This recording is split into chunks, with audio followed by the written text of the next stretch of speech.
Gracias a nuestros ponentes por acompañarnos. Vamos con la primera pregunta. ¿Cómo se articula la responsabilidad internacional del Estado por hechos internacionales ilícitos? ¿Puedes explicarme los elementos que deben ocurrir para que esta responsabilidad internacional exista? Claro, se necesitan dos elementos, una de la conducta atribuible al Estado y de la violación a una obligación internacional, en las cuales se cumple el Estado que debe cesar el acto ilícito y reparar el daño. ¿Y qué tipo de reparación se contempla?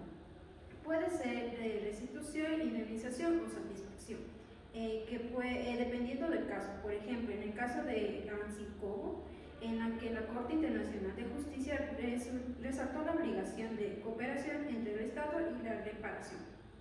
Sam, ¿este sistema funciona en la práctica? No del todo. La falta de órganos ejecutivos en el derecho internacional deja muchas decisiones sin cumplimientos efectivos. Chris, ¿hay algún caso reciente que refuerce esta crítica? Sí, en la situación de Gaza muchos estados han sido señalados por omitir o tener complicidad, pero hasta el momento no se han dado consecuencias reales. Pregunta 2. ¿Puede un Estado desconocer una norma de ius cogens? Andrés, ¿es posible jurídicamente? No, ya que estas normas del ius cogens tienen de carácter obligatorio con las normas del erga omnes. Son inderogables incluso por acuerdo entre estados. Chris, ¿y qué pasa si un Estado simplemente no la reconoce? Existiría una falta de reconocimiento y que no anula su obligatoriedad. También su legitimidad viene del consenso de la comunidad internacional, más no del conocimiento individual. ¿Y qué consecuencias jurídicas tendría un acto que viole el ius cogens, Steffi? Sería su nulidad automática, por ejemplo, cualquier tratado que permite lo que es la tortura sería inválida desde su origen. Sam, ¿esto fortalece o debilita la soberanía? En realidad la transforma. No es una soberanía absoluta, sino compatible con obligaciones universales. Pregunta número 2. ¿Qué papel cumple el principio de soberanía en el derecho internacional actual? Chris, ¿la soberanía sigue siendo un escudo legal? No, hoy en día se habla de la soberanía responsable y ya que los estados no pueden usarlo para justificar crímenes o inacción ante crisis internas. Andrés, ¿algún caso en el que se haya tensionado este principio? Sí, es el caso de Siria. Las intervenciones, tanto legales como no autorizadas, han dado paso y han generado debate sobre el alcance del principio.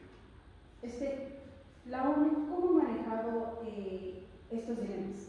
En serio, a través del principio de responsabilidad de proteger, que permite la intervención en casos de genocidio o crímenes de lesa humanidad. Sam, ¿esto abre la puerta al abuso? Sí, pues si no hay criterios objetivos, por eso se debe actuar siempre con mandato multilateral. Pregunta número 4. ¿Qué implica el reconocimiento internacional del Estado? Sam, ¿qué condiciones debe cumplir un Estado para ser reconocido? El criterio tradicional incluye población permanente, territorio definido, gobierno y capacidad de entrar en relaciones internacionales según la Convención de Montevideo. Chris, ¿el reconocimiento es constitutivo o declarativo? Doctrinalmente es declarativo, ya que un Estado existe si solo se cumplen los requisitos, aunque no sea reconocido. Pero en la práctica el reconocimiento es clave para poder operar de manera internacional. ¿Palestina es Estado? Jurídicamente tiene elementos estatales y reconocimiento parcial. Esto carece de plena membresía en la ONU. Andrés, ¿y qué efectos jurídicos tiene el no reconocimiento? Bueno, esto limita el acceso a la justicia internacional, ya que esto impide tratados multilaterales y excluye de mecanismos de cooperación. Pregunta número 5. ¿Cuál es el rol de los tribunales internacionales frente a los estados poderosos? Andrés, ¿la CID es efectiva contra potencias? Bueno, aquí es limitada, ya que muchos estados como poder económico o militar ignoran sus fallos si les resultan desfavorables, como es el caso de Estados Unidos y China. Por ejemplo, no han acatado ciertos dictámenes. Esto no pone en crisis el sistema. Lo tensiono, pero también muestra la necesidad de fortalecer el cumplimiento, incentivo y sanciones indirectas. Sam, ¿propondrías algún distintivo? Tal vez un Consejo Judicial Internacional con capacidad de coerción, aunque eso requiere una reforma estructural del sistema actual. Cierro esta conversación con una ronda de frases finales. ¿Qué debería fortalecer el derecho internacional hoy, Steffi? Mecanismos de cumplimientos efectivos. Sam, Coherencia entre soberanía y derechos humanos. Andrés, Respeto real a las normas del jus cogens. Chris. Un reconocimiento justo y no politizado de nuevos estados. Gracias por este gran debate. Tenemos 4 cuestiones esenciales del derecho internacional, en base a fuentes doctrinales como 10 de las. Iniciamos con una de las más fundamentales. ¿Cómo se articula la responsabilidad internacional del Estado por hechos internacionalmente ilícitos? Y ya, sería la responsabilidad internacional del Estado. Se articula cuando éste incurre en un hecho internacionalmente ilícito, es decir, cuando una conducta de acción o omisión es atribuible al Estado y viola una obligación internacional. Así lo establece la Comisión de Derecho Internacional en su artículo del 2001. Coincido, es importante señalar que esa responsabilidad no depende con el daño internacional. Basta con que haya violación de una norma internacional. Por ejemplo, si un Estado vulnera el principio de no intervención, incurre en irresponsabilidad aunque alegue motivos internos. ¿Y qué consecuencias jurídicas genera? La obligación de reparar. Esto puede implicar restitución, indemnización o satisfacción. Como menciona Díaz de Velasco, el objeto no es sancionar, sino restituir el equilibrio roto por la conducta ilícita. Pero también hay un punto clave, el cual es el rol de los organismos internacionales. Como un ejemplo, podemos poner la Corte Internacional de Justicia. Puede dirimir estos conflictos, aunque también el cumplimiento de sus fallos depende de la voluntad estatal. Entonces, ¿qué mecanismos aseguran el cumplimiento? El sistema internacional carece de fuerza coactiva centralizada, pero existen medidas como contramedidas lícitas, presión diplomática o sanción colectiva. Pasamos al segundo tema.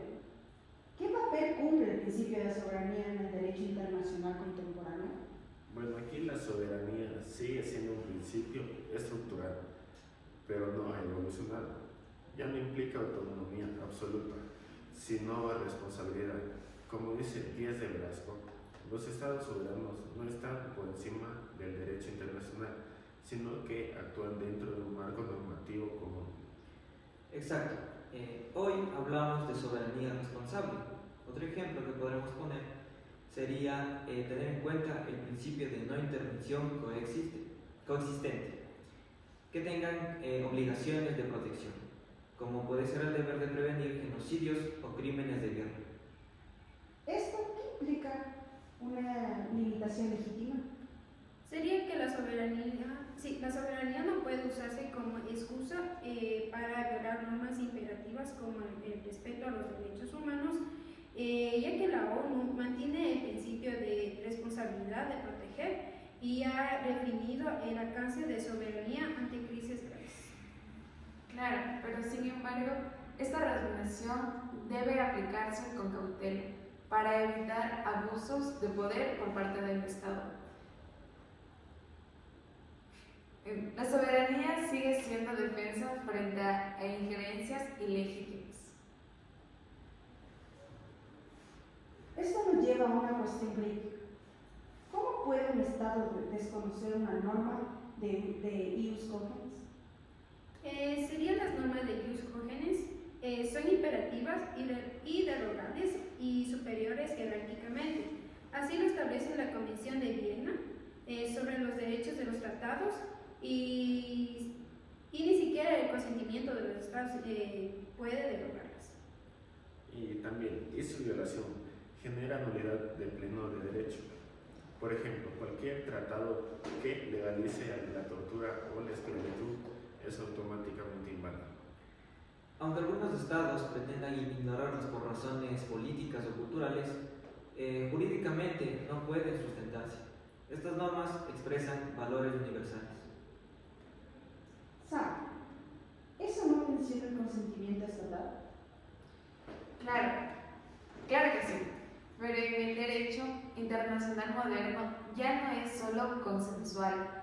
El ius cogens representa un límite normativo que garantiza la coherencia y legitimidad del sistema jurídico internacional. Finalmente, ¿qué es el reconocimiento internacional de un Estado y cuáles son sus implicaciones jurídicas? Bueno, aquí es el reconocimiento, es el acto mediante el cual un Estado acepta la existencia de otro como sujeto de derecho internacional. Según la doctrina declarativa no crea al Estado, pero sí permite su interacción jurídica internacional.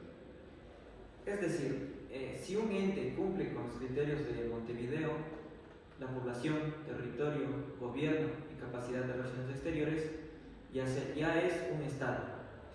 El reconocimiento solo confirma su existencia frente a otros. Pero su ausencia puede generar limitaciones prácticas. Sin reconocimiento, un Estado puede quedar excluido de órganos internacionales o no poder firmar tratados multilaterales. Un ejemplo actual puede llegar a ser Palestina. Tiene reconocimiento parcial y acceso limitado a foros internacionales. Eso demuestra que el reconocimiento tiene implicaciones políticas y jurídicas concretas. ¿Puede ser denegado por razones ideológicas? En la práctica sí, aunque jurídicamente el reconocimiento no debería estar supeditado a simpatías políticas, pero en un sistema internacional descentralizado los intereses pesan. Gracias por este debate tan claro y técnico. Hemos visto cómo conceptos clásicos del derecho internacional siguen vigentes por reinterpretados. La responsabilidad estatal, la soberanía, el ius cogens y el reconocimiento siguen siendo ejes fundamentales de la legalidad internacional. Hasta la próxima.